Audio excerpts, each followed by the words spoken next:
শ্রম আইন লঙ্ঘনের অভিযোগে গ্রামীণ কৃষি ফাউন্ডেশনের চেয়ারম্যান নোবেলজয়ী অর্থনীতিবিদ ডক্টর মোহাম্মদ ইউনূস সহ ৬ জনের বিরুদ্ধে রংপুর শ্রম আদালতে দায়ের করা মামলার কার্যক্রম স্থগিত করেছে হাইকোর্ট।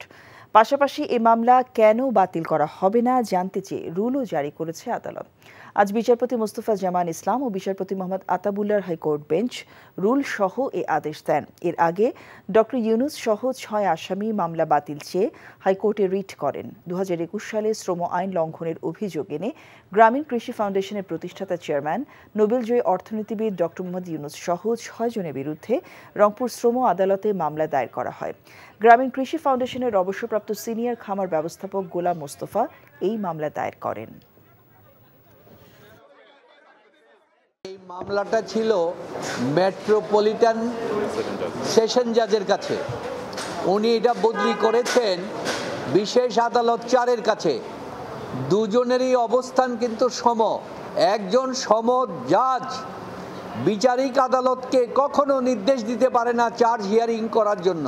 এই যে বিষয়টি, এটা আইনের পরিপন্থী এবং বিচার ব্যবস্থার প্রতি হস্তক্ষেপের শামিল।